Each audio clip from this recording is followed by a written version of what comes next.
Hi everyone, I am Kristina Wong and I'm doing a special program today with LA Art Stream. My special guest is all the way from Gulu, northern Uganda.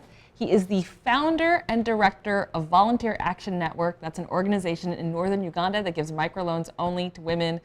Welcome, Bukenya Muusa. Oh, thank you, Kristina. If we had a studio audience, they would just be jumping out of their seats, screaming your name. But we just know that you're at your YouTube windows at home doing that. So I met Bukenya when I went to northern Uganda to volunteer with his organization in 2013. I was out there researching a new show, The Wong Street Journal, which you can watch this fall, November 12th through 15th at the Red Cat, Wong Street Journal. And I was interested in understanding global economics, poverty, microloans. Brought to you by white people. Understanding why it is that people do nothing in America and make millions of dollars, and then the other people breaking their backs for $1 a day. And what I experienced was just mind-blowing. It gave me a whole new perspective on America's legacy on the rest of the world, how helping others might not, our ideas of what helping others are is not necessarily the most helpful. I just thought maybe we'd start by chit-chatting and talking about your impressions of LA. You've been here in Southern California, Thousand Oaks and LA for the last week. What are some of the observations that you have about us? It is uncomparable, you know, like to compare Uganda with the infrastructure, everything, like the whole brain is just having so many things in a maze. I can't compare anything. But one thing I can see distinctly here, and which is different from what we have in Africa. I think in Africa we have a community around us, and you don't seem to have that. You know, I'm not so sure if you know your neighbors. No, it's very true. Your neighbors. So in Africa, for us, yeah. It would be very mind-boggling if I don't know the neighbors, the 10 neighbors around me. They would consider it to be rude, and I don't see that happening here. And that is a shock for me. Yeah, and even in Thousand Oaks, you experienced that. Yeah, it's really a shock, and of course, and also the pace. You know, you are just like this. You know. That's what I've done to your interview schedule. I'm like constantly moving. Exactly, it's definitely not the more laid back.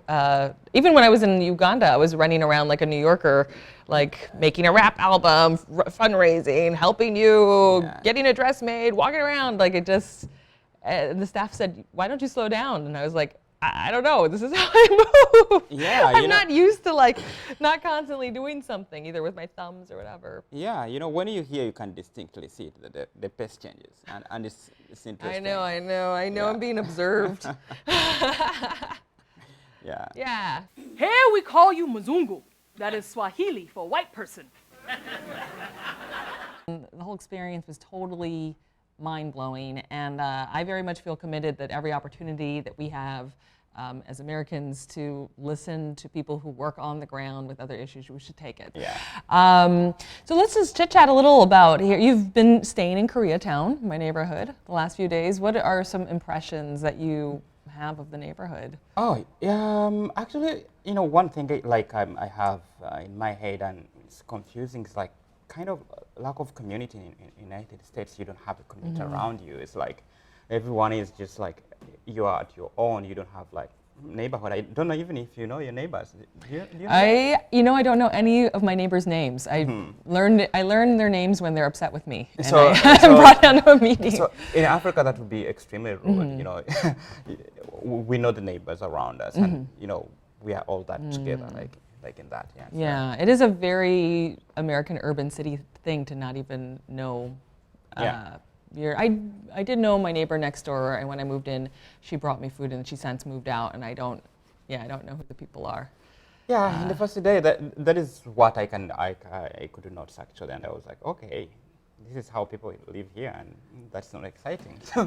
There's so many, of course, other things that are exciting, but in that area, it's not. So, what are some memories that you have that you'll take from this trip, or places that we've taken you around to that stand out? The memories, I think, has been for the other day and even today. You know, it was. I thought of poverty when I was like thinking about poverty. I thought it is just in developing countries, the extreme poverty, people living in appalling situations. But The other evening, I was with a friend and moving on the streets, and finding a lot of these beggars. And today, Skid Row. on this Yeah, on which this is just same a couple blocks street, from here. yeah, I just met a lot of them who don't have even shelter, who don't have, who are living in extreme poverty. So I see, I realize like it's a universal, problem. It exists everywhere, and it's weird. Like we were coming in a wealthy part of the nation, and just straight away entering into Yes. a part which is like deeply, What I was talking impoverished, about, which is- yeah. To go from downtown with these expensive condos, and a few Yeah. blocks later, there are people in tents Yeah, and so- sleeping on the street. Yeah, it is. Yeah. It is the conundrum that I've been trying to figure out how. So a lot of things are, are just running away Yeah. into my brains. And the other day we were just a few steps and finding people living in a very, fancy life, living in abundance life, having even more than necessary that they need in their lives, and they don't notice that. So Yeah, a lot of America is the rich and poor living side by side, and a huge gap in between the two. So, so I guess that would lead me into talking about what you are going home to in a couple days in Gulu, Uganda. You are actually not from Gulu, the northern region. I guess as some backdrop for our listeners, we will explain the Civil War in 2 minutes, which is about all American attention spans can take. So I think for a lot of Americans, we are familiar with the Civil War through a viral video called Kony 2012 that was put out by an American NGO called Invisible Children. And that went super viral. Celebrities were retweeting it and sharing it. And in that video, Joseph Kony, who attempted to create his own government based on the 10 Commandments, the idea was they were going to try to put him out as a celebrity, that if this viral video could make Joseph Kony a celebrity, then Americans would do something to find Joseph Kony and arrest him and bring families back. And you saw this video. What were your impressions of this? Yeah, my impression of that video, I think it came on the wrong time. This war, ran for 25 years, and we are living on this global village. Nothing can happen in Africa or in a country, and you don't know with all the state of the art of technology that you Americans have. But it's unfortunate for 26 or 25 years there was completely nothing like attention about it, and people lived in a appalling situation in internally displaced camps for as long as that period. So, and come 2006, there was attempts by both international and the government to try to force man to come onto agreement with the government to cease the war. Come to agreements. Yeah, to come to agreement, but that failed. Oh. They never signed it. But It's very gray whether or not the war actually ended, but at Yeah. least Joseph Kony has exactly, left. they never signed the agreement, and but Joseph Kony, shifted his basis of fighting from northern Uganda to Congo, then from Congo to Central African Republic. Even up to now, he's still existing in Central African Republic. Although he has been repelled, he's left with few, forces. He's hardly like a threat that is going to come back. And this video came out Exactly. 6 years after The 2000. video came out 6 years after that, when Kony is living far away in Central African Republic in the next country. But it was, then it was depicting as if the war is still on the streets in northern Uganda, and that was wrong. And there were a lot of problems too with just assuming that families wanted to be reunited, right? Because that is not a very simple thing, that once women and boys are stolen into the bush and they return from the bush, the people that they were separated from don't necessarily want them back, right? Because they are considered rebels. Yeah, actually, there is still a very big challenge on the reintegration, It's a whole thing of reintegrating these members. You know, just imagine your daughter was abducted when she was young, and she's taken and stayed in the bush for 15 years. So they get completely disconnected with the community, and you know, the community started perceiving them as rebels, and now they, you know, in one or the other, they surrender or they escape and they come back. So there was big, huge discrimination because of many atrocities that were created, but done by the rebels. But per se, these young children, they were under orders. You know, it was not their fault that they were abducted to go into that.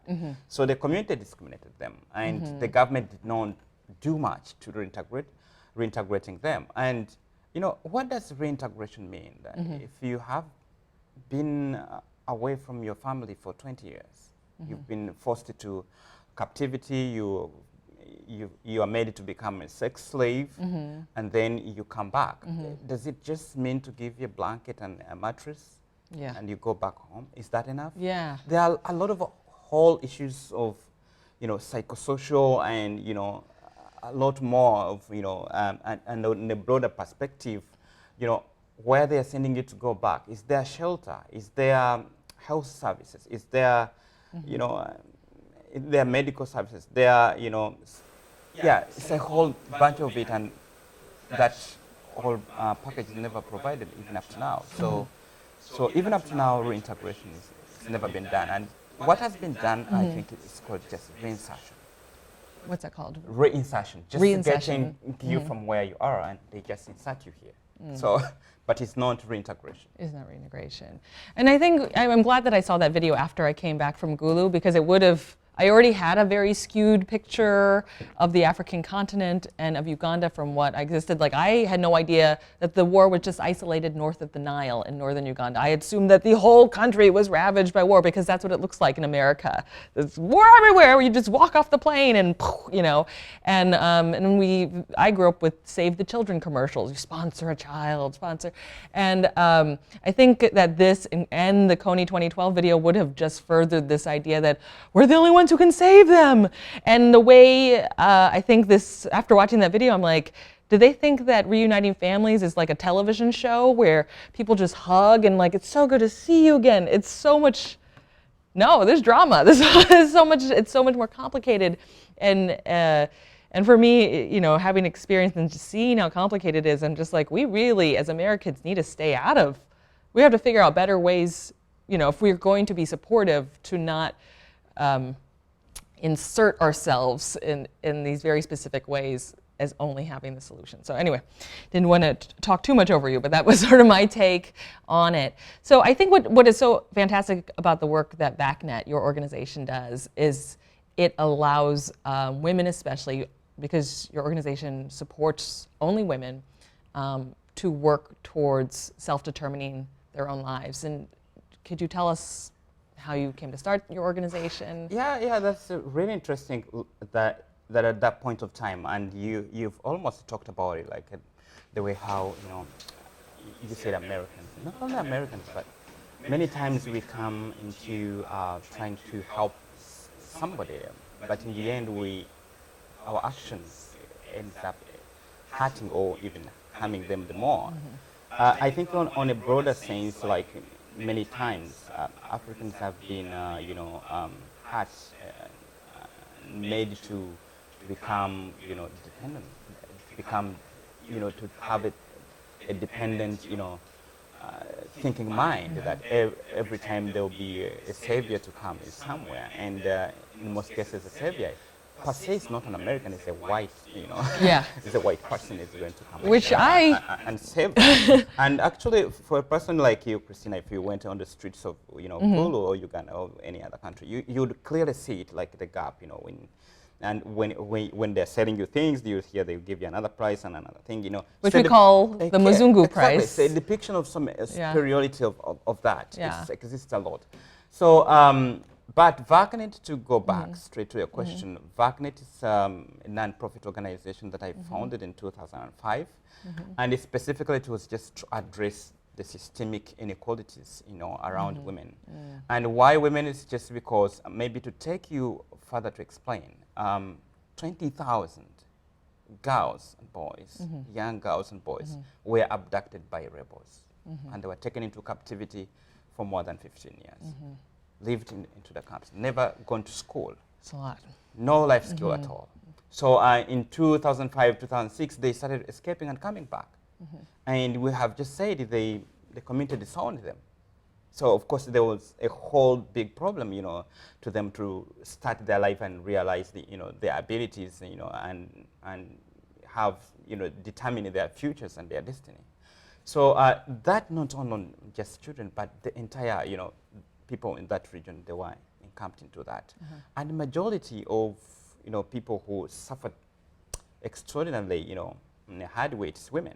And that was in areas of like violence, where there is no economic activity. Of course, you expect to have a lot of violence because men didn't have anything to do rather than going every day and drink.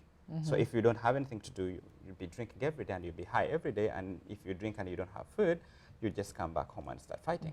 So a lot of domestic violence to women, a lot of women are not going to school, and yeah, a lot of those issues. So, I thought, it was very, very important to have an organization to address that issue. But back in me, it has some kind of, personal bearing, to address that. And it is just about my history. I grew up as like an orphan, lost my mom as a result of domestic violence. So I'm a victim, like many, not only in Uganda, but it's a global issue. Yeah. Like many. So my mom died because of domestic violence, and we keep quiet. We just talk about it, domestic and sexual violence, and it's sort of acceptable, or we just talk sort of about it, and normal it kind of it became acceptable. And if we continue talking without taking actions, deliberate actions, it doesn't help at all. So I said, no, I'm not just going to talk about it, but I'm going to take an action about it. So, and I said I should start an organization that is going to, take an action. I don't care the numbers, but take an action. If I can, change a few things, that would be great. And then we started the Volunteer Action Network. And our model is just very simple, because we asked questions why women are beaten every day and they can't go away from their homes. Here it's unacceptable.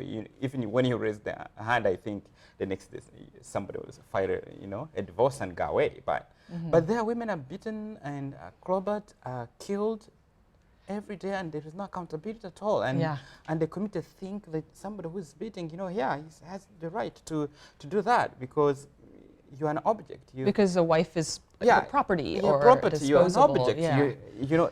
They are taken like that. And I said we should do something that can empower these women to become self-determinant, self-reliant, to have that inner strength. And that cannot just come by talking. It can come by actions. So we said we need to empower them economically.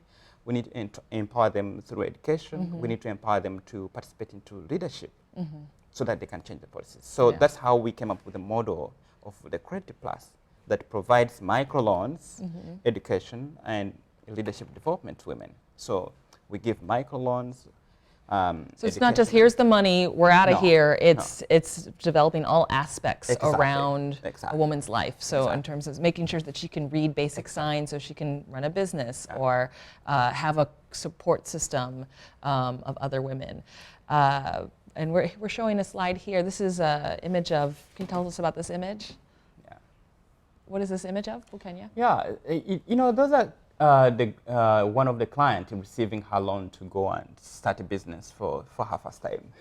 And it is interesting, just $50 is enough for a woman to start it. And the interest rate is how much? It's just 2%. It's 2%. Yeah. And they have some time to pay it off. And this project right here in this image is... as I said, like 25 years, it left the country like not having any system working. There's no public healthcare system. There's no. So this woman got a loan to start a small clinic in her village.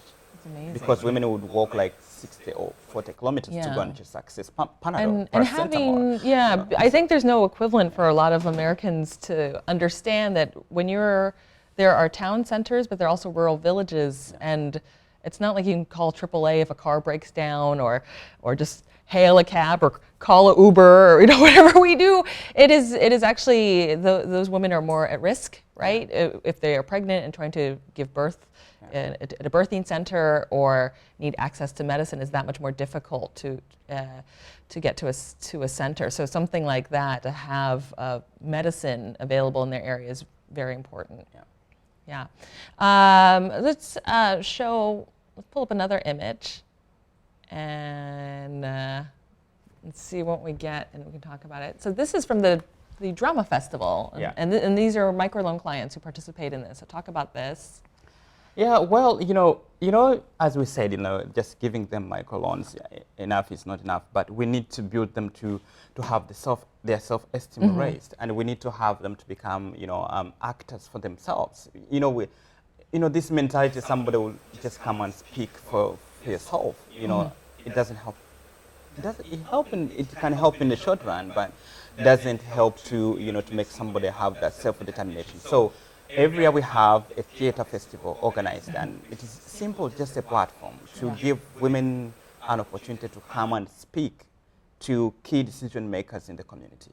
And who are they? They are political leaders, religious leaders, cultural leaders, children, young children, their husbands and their brothers and relatives, and they speak about the social issues affecting their lives, and they do it through, music, dance, and drama, through art. I got to witness the festival when I went. It was incredible, and I mostly was just a witness. I mean, the women create their own performances. It's not like some student from America came and directed them and told them. These are all from long-standing traditions that already exist in their communities. The songs and dances have spanned over generations. They are songs and performances that were also performed inside displacement camps. Is that right? And are part of the recovery from war.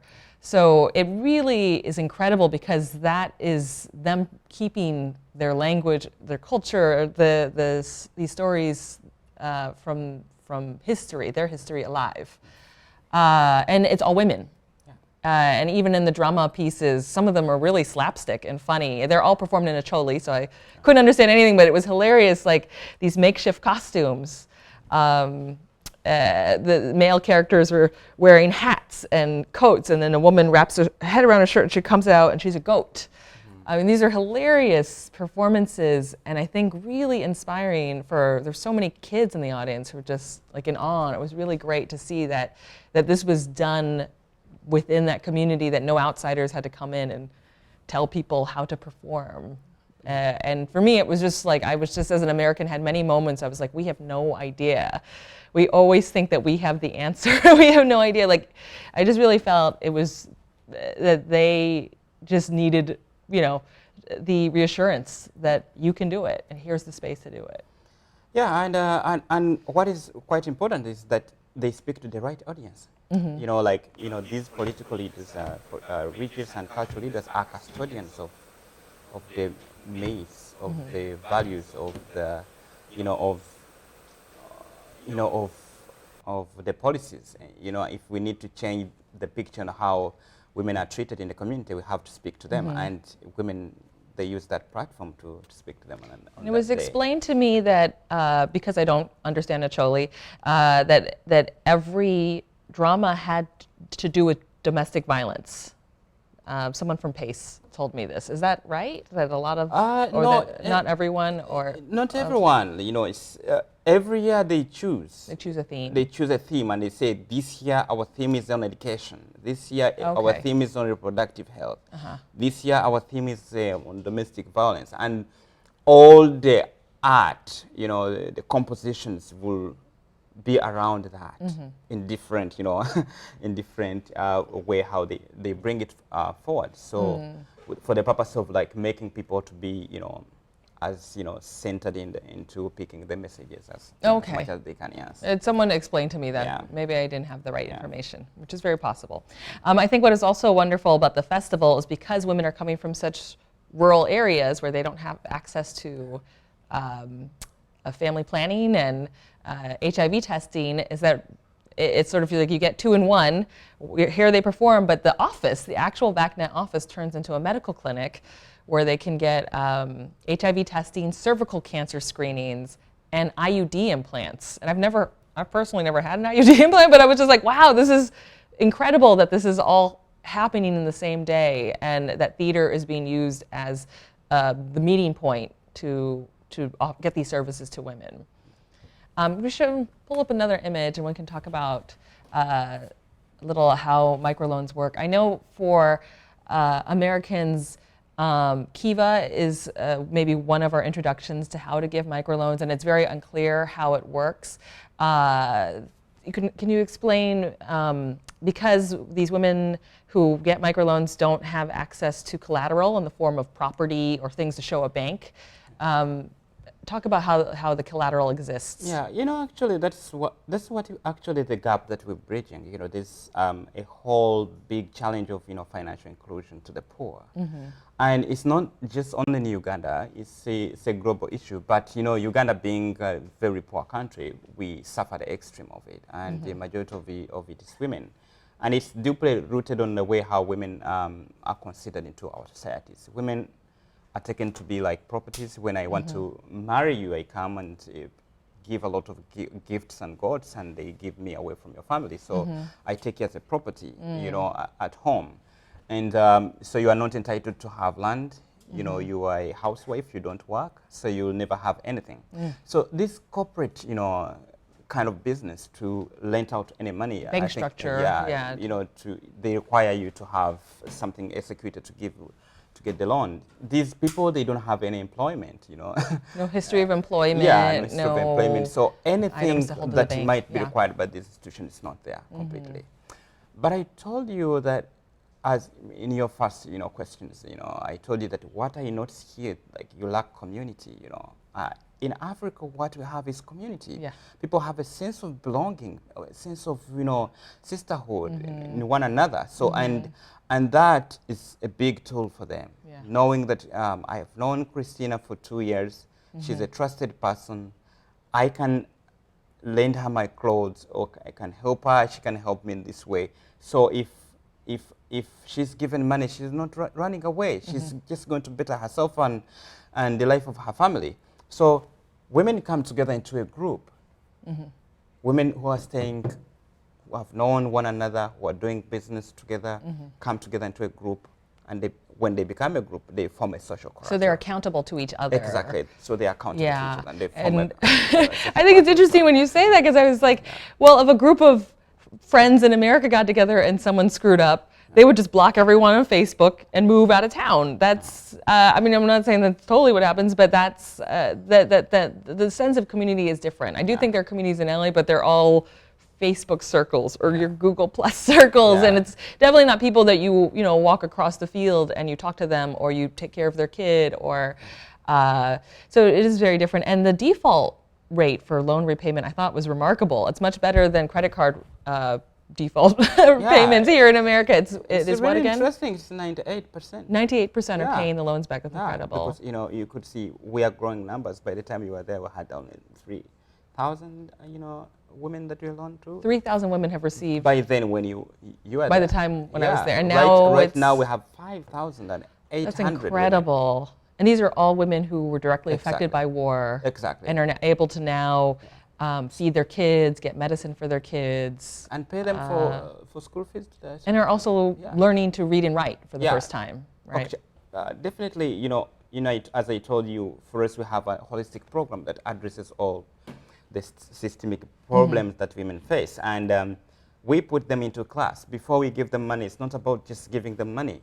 We train them into business skill training on how to do record keeping, how to save money, how to reinvest that money. We give them adult literacy training for those who never had the opportunity to go to school and learn the basics of, knowing these numbers and knowing science. They have not known the communities around them because they can't read. Directions or whatsoever. We give them that opportunity to go back to class. I got to witness that class, and it was very emotional for me, because to not even be able to read numbers or letters of the alphabet, something that we really take for granted, granted that we at least have that basic level of understanding, but here are women with children, even grandmothers who do not have that. So that I thought was really kind of eye-opening and incredible. And I also think it's important to mention that when women get together for the loans, that there is a peer counselor that mentors them, that they're not just like, here's your money, good luck. And these are also women from the same community. Do you want to talk about? Yeah, you know, the whole thing about it is like to grow these women to become self-reliant, but as well to grow their leadership abilities from the grassroots level. So within this group, they have to get leaders, and the purpose of getting leaders is to nurture them to have that esteem amongst them that they can So do. not being like talked to like, this is how you're going to do this. It's, and I did meet one of the mentors, Joyce, and she's very much a mother to all the women, and is able to speak to them in a way that is so supportive, almost like everyone is family, and not this is the boss, and have you done this, and you haven't done this, now you're bad. But it is such a culture of support that comes, that it couldn't come from like us as Americans showing up and telling people what to do, but it really has to come from that grassroots level. Exactly. And it's really interesting, like I can't go and founder myself and pretend to think that somebody who have had a business for 10 or 20 years, or have had their lives live for 30 years, that I know how to take care of their lives much more better than them. They know their ways. You know, you just need to come into their life as like a contributor, you know, to show them another angle of life, but not just coming and say, abandon your life and this is the way how you should take your life. So these peer counselors are just there, part of them, you know, actually. They are not handpicked from anywhere. They are not coming from any other community. They are part of the community. They know that community's challenges. They have been there, and they have trust of these women. So they are on their doors always open wherever they get stuck, wherever they get challenges, they have where to turn to, and then they give them and I think it's interesting because there is, just because this is an organization that just supports women doesn't mean that everyone in the country is gung-ho and like, yeah, do it. It's that I even witnessed, even in conversations I'd have with men, going, why do they only give loans to women? Why not men? And VACNet has a way of, when the women first get the loans, of engaging the husbands of the women so that they do not feel threatened. And do you want to speak to that? Oh, yeah. It's really interesting that even me, you know, I have that big question always. Like in my community, say patriarchal community, you know, and that patriarchal community, it means that you know, the community is male-dominant community. So you know, they always say, okay, why on the women? You know, why are you not giving us the loans? And the whole notion is like, in values there, it's men who should be doing business and provide for the family, and the women should be home, sitting there. And actually, to be sincere, at the beginning of the program, you know, we had a shake-up into the families when we gave loans to women. It caused problems immediately. It caused a problem. We had some kind of domestic violence coming. And that was just as a result of power shift for the men. Women, you know, and then the men were not understanding it at that particular point of level. So then we had to notice that and say, okay, it's very important to have male involvement into this program. So before we give any woman, you know, we bring them together with their husbands or somebody responsible to them, and we talk about these issues openly. We tell them, you know, yes, we are not going to give you this loan as a man. Our approach is to help your family, but the help we are giving is through your woman. And fortunate enough, like after years, when they see that when women do business and, you know, they get profits, you know, they buy more food at home, they pay medical bills for their children, they pay school fees for children. They're able to help their kids with schoolwork. For they can read. For schoolwork and all that. Men started to realize that, oh, it is contributory, and now they are no longer like sabotaging. It's no longer. Now it is diminished, actually. You know, if you empower the woman, her whole family is empowered. You go to the most marginalized person in the family unit who actually does most of the management of the household. We and have the entire family. Interestingly, we've had delays, like, as you know, it's very hard to get funding, you know. to always have funding to this overwhelming like numbers of women that need loans. So sometimes we would have delays to give them loans when they have requested because of, you know, you want to make sure that small portfolio. So and we have had men who are husbands of the clients who are on the queue waiting for the loan, men coming and, you know, like demanding, not demanding, but trying to like persuade, you know, why is my woman is not getting the loan? Why is she delaying? Because like it's kind of feeling the pinch, like at home now, things are not doing well. Which is really positive. And oh, that's good. Yeah. So great. So they're seeing the difference. And what's the other thing is, so for women who do not qualify for the loans, there's a PIG program, right? And I'll just briefly explain it, is if the structure is not yet in place where they can handle it, the idea is a woman gets 2 pigs, a male and a female, and because they're so fertile, I mean, this is almost like me being tested on my knowledge on microloans. And they rear the pigs. It gives them an activity to keep them busy, and they're giving some feed. And pigs will produce about 4 to 8 other piglets. Yeah. So they take another boy and girl piglet and give it to another woman. Yeah. And then they can sell the pigs or keep breeding the pigs. And this is a starter way to get qualified for a microloan. Yeah. And that's... Yeah, you know, like in the financial world, you know, people, they think, you know, loaning to poor, they call them unbankable. Unbankable, untrusted, you know, and because they don't have collateral, they don't have many things, and that, you know, makes a reason for them and for not supporting them, but it's wrong. They are trusted and they have dreams like many of us. It's only that they have limited opportunities. So if you trust them with the loan, you know, they can amaze you actually. So, but the fact is there is a certain level in somebody's life when you can't qualify for that. Even if you like it, no, that's a fact. For somebody, for example, if you have a disaster here, you had Katrina or something like that, the whole livelihood of somebody is smashed down. You can't come and say, I'm giving you a loan to do business. Definitely somebody's just thinking of like for a bank, it's a bad time. Yeah, it's just thinking of, you know, the basic needs, which is food, which is water, which is definitely that money will be put in water. So there are scenarios of groups which are at that level of just getting the basic needs. So we don't say they are unbankable, they don't have dreams, they don't have goals. Yes, they have goals, but at the level where they are, they can't, you know, start their journey. So we help them to rebuild their livelihood so that they can have food on table and then they can start looking into their bigger dreams. Yeah. So we give them this pig seed. It's just 2 pairs, a male and a female, and we give them food. We feed it for 6 months. So the idea is after 6 months, it would have, you know, grown big. Grown big. It would have produced. We give them at the level where it is going to mate, and it would have produced after 6 months. And then when that pig produces, she passes over a pair. Yeah.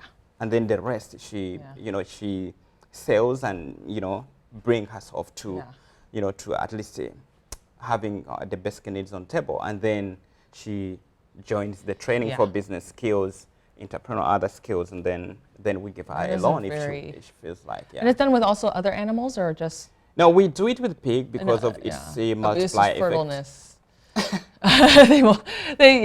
And pigs make a lot of babies. And definitely, yes, and definitely there's market for it. So.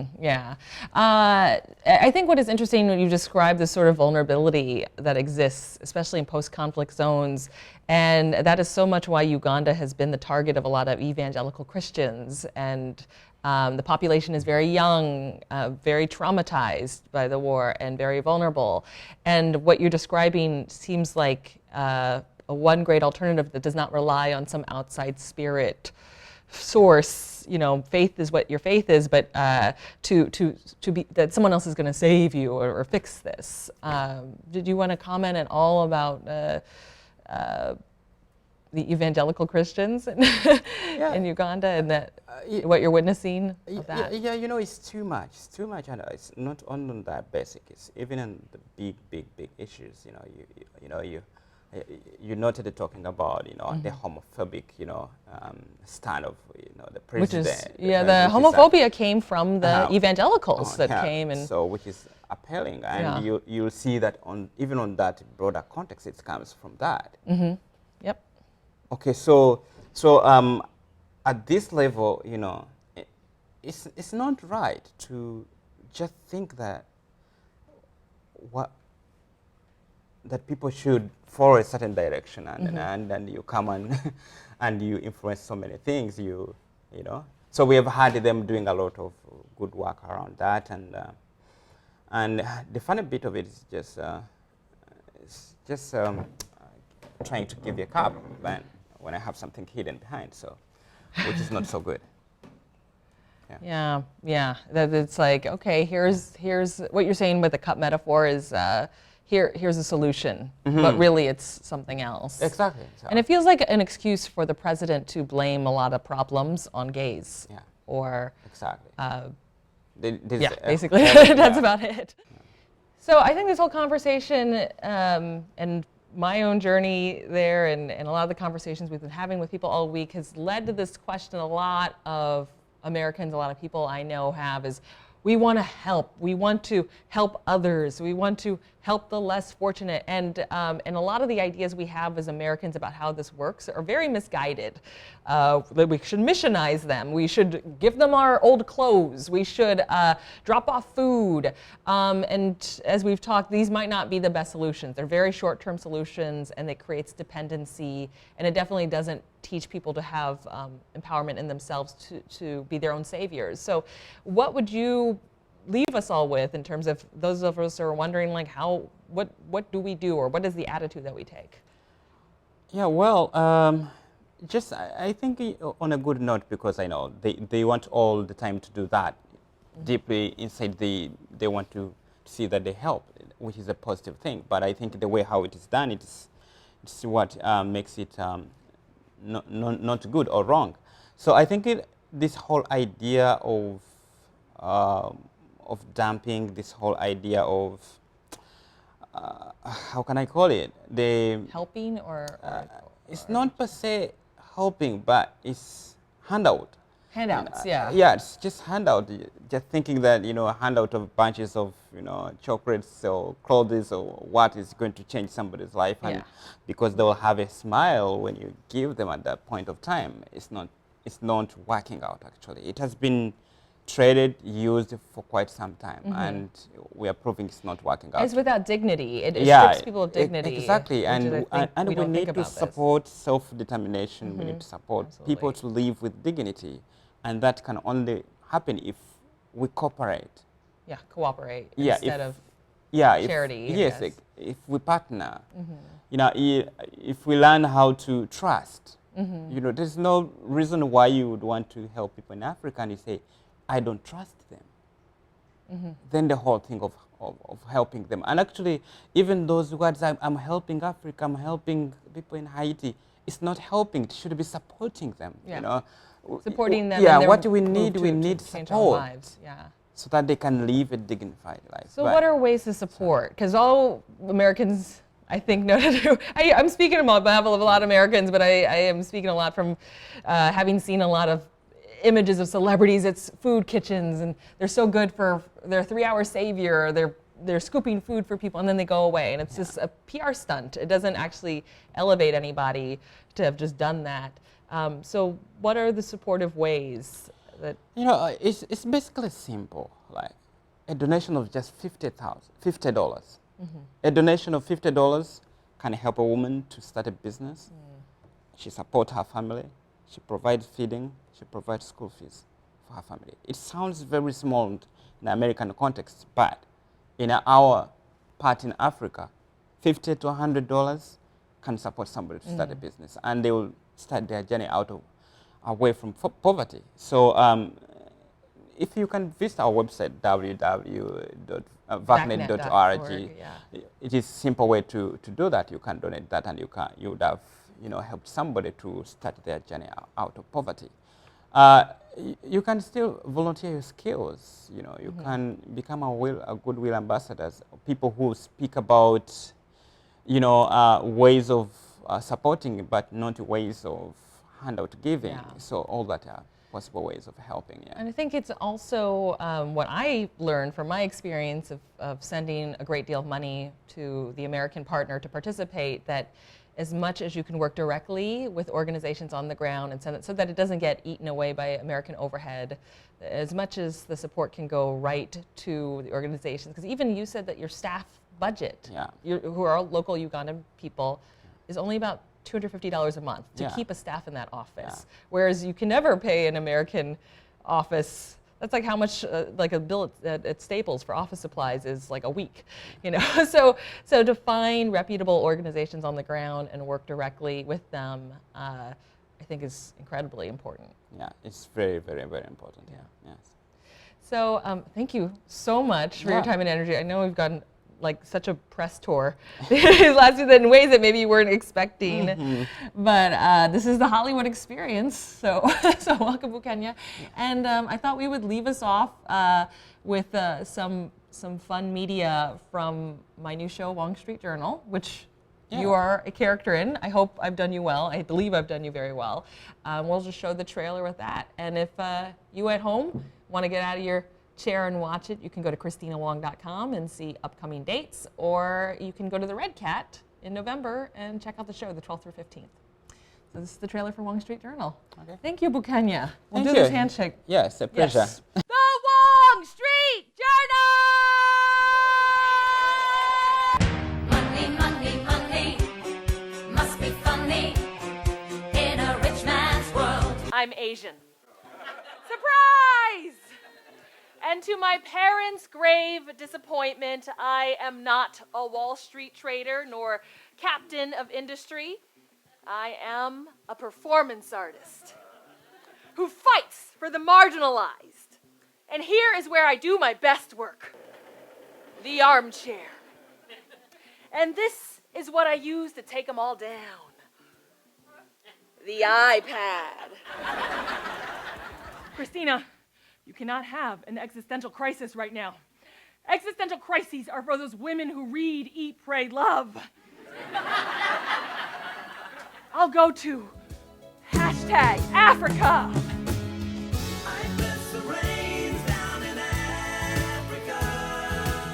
The Dark Continent. Brought to you by white people. Here we call you Mzungu. That is Swahili for white person. White privilege. White privilege! I rock the first iPhone. It's like a spaceship here, but a joke back at home. It's like I'm the Asian Oprah. Through African eyes, I'm the big white Oprah. So as someone who is not black, not white, but is an Asian American performance artist, how do I engage this situation, leave a legacy, but without being a colonial asshole? See